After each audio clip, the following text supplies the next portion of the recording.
আসসালামু আলাইকুম, welcome Farzana kitchen. আজকে আমি আপনাদের জন্য যা নিয়ে হাজির হয়ে গেছি তা হচ্ছে মলা মাছের চচ্চড়ি।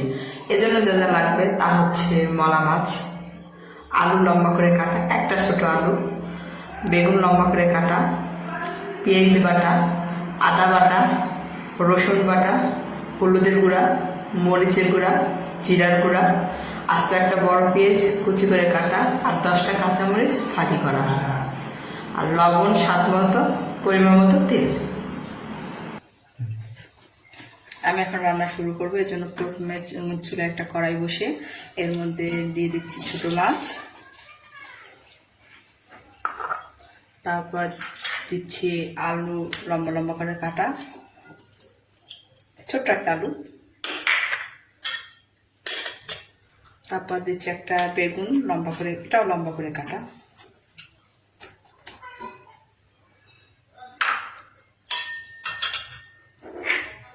এরপর দিচ্ছি 3 চামচ পেঁয়াজের পেস্ট,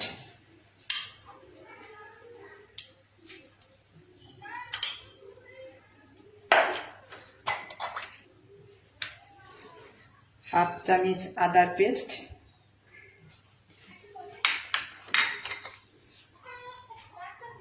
হাফ চামচ রসুন পেস্ট,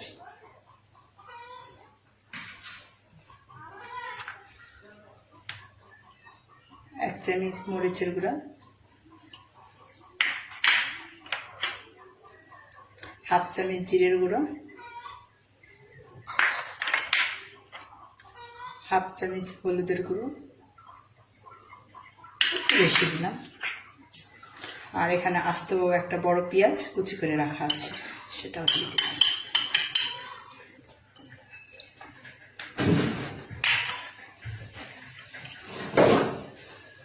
এর মধ্যে পরিমাণ মতো তেল,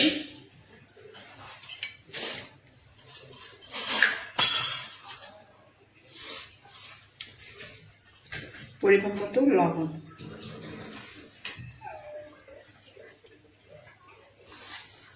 সুন্দর করে হাত দিয়ে এটাকে মাখিয়ে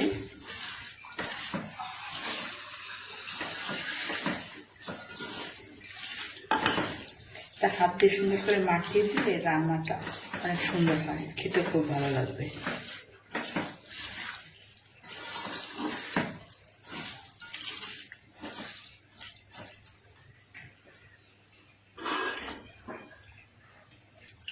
আমি হাতটা ধুয়ে নিলাম, মশলার হাতটা।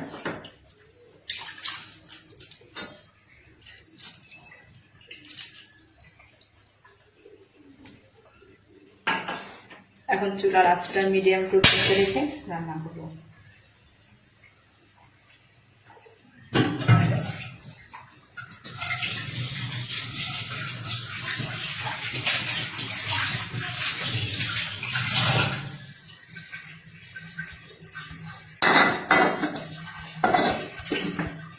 ঢাকনা দিয়ে ঢেকে 2 মিনিট পর ঢাকনাটা এখন উঠিয়ে এর মধ্যে কাঁচামরিচ ফালি করা, আস্তে কাঁচামরিচগুলো ফালি করা তা দিয়ে দেব। এতে কাঁচামরিচের গ্রানটা তরকারি চাউল বাড়িয়ে দেয়।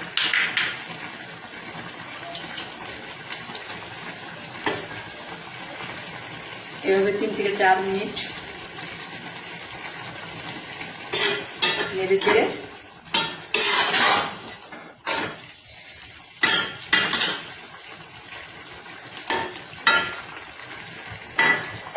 10 থেকে 15 মিনিট এভাবে জাল করে রান্না করে নামিয়ে ফেলব। 10 মিনিট হয়ে গেছে, এখন রান্নাটাও হয়ে গেছে, আর পানিটা একবারে, তেলের ঝোলটা একবারে মাখা মাখা হয়ে গেছে। আর এর ঝোল রাখতে ভালো লাগে না, ঝোলটা মাখা মাখা থাকতে বেশি ভালো লাগে। এখন এটাকে চুলার আঁচটা বন্ধ করে নামিয়ে পরিবেশন। আমার ভিডিওটি যদি আপনাদের কাছে ভালো লাগে, লাইক, কমেন্ট, শেয়ার করতে ভুলবেন না, আর অবশ্যই চ্যানেলটি সাবস্ক্রাইব করবেন।